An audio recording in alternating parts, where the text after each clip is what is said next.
LA 지역에서 불법 체류자 단속이 시작된 이후 하루 평균 90명가량 체포된 것으로 나타났습니다. LA타임즈는 체포자 통계 발표는 지난 7일 메가더 공원에서 벌어졌던 위협적인 불법 체류자 단속 작전 하루 전에 발표된 것으로 지적했습니다. 국토안보부가 발표한 내용에 따르면 지난달 6일부터 7월 8일까지 LA에서 체포된 불법 체류자는 총 2,792명으로 집계됐다고 신문은 전했습니다. 연방 이민당국이 남가주 지역의 의료시설을 급습해 불법 체류자 단속을 벌였습니다. 급습 작전은 온타리오시에 위치한 어드밴스드 외과 센터에서 이뤄졌으며 3명이 이민세관 단속국 요원들에 체포됐습니다. 체포 당시 요원들은 신원을 밝히지 않았던 것으로 드러났습니다. 뉴햄셔의 연방법원이 트럼프 대통령의 출생 시 시민권 부여를 폐지하는 행정명령에 제동을 걸었습니다. 조셉 라플란트 뉴햄셔 연방판사는 행정명령으로 시민권을 박탈당할 위기에 놓인 신생아, 태아를 보호하기 위해 전국 단위의 집단소송을 허가하고 행정명령의 시행을 일시 중단하는 예비금지 명령을 내렸습니다. 법원은 행정명령 시행 시 영향을 받을 수 있는 미국 내 모든 신생아 및 태아를 집단소송 대상으로 인정했습니다. 법무부 측은 이번 집단소송이 너무 광범위하며 요건도 충족하지 못했다고 주장했습니다. 예비금지명령과 관련해서도 시기상조라며 항소를 위한 시간을 요청했습니다.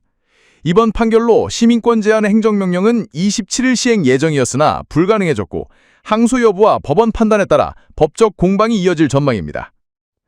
연방준비제도 내부에서 올해 내 금리를 내려야 한다는 입장이 커지고 있습니다. 공개된 의사록에 따르면 연준 관리들 중 일부는 미국 고용시장이 부진해지거나 수입품에 대한 관세 부과로 인한 일시적인 물가 상승이 발생할 경우 올 하반기에 금리를 내리는 것이 적절하다고 생각하고 있는 것으로 나타났습니다. 월스트리트 저널은 연준 고위 관리들 가운데 다수가 올해 하반기에 금리 인하를 예상하고 있다고 전했습니다. 다음 기준금리 결정 회의는 오는 29일 개최됩니다. 건강 소식입니다.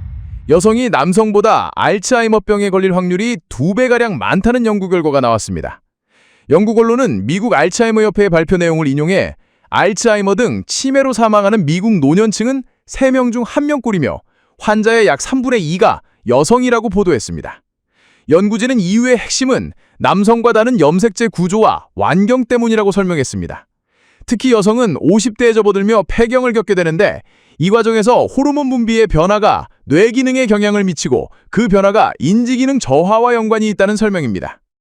한국 뉴스입니다.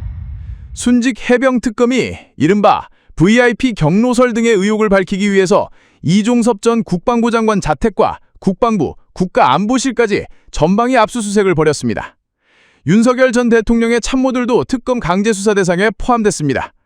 특검은 압수한 자료를 토대로 국가안보실 회의 뒤 대통령실의 지시 내용과 전파 경로 등을 파악해 피의자 신분으로 소환된 김태우 전 안보실 1차장을 상대로 조사할 방침입니다.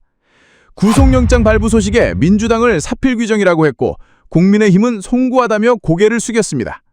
특검 수사가 이제 국민의힘 인사들로 확대되면서 위기감이 고조되고 있습니다. 특히 특검 수사망이 국민의힘 의원들을 향해 좁혀오자 자신들이 계엄의 피해자라는 주장까지 나왔습니다. 이상으로 오늘의 뉴스 읽어드렸습니다. 고맙습니다.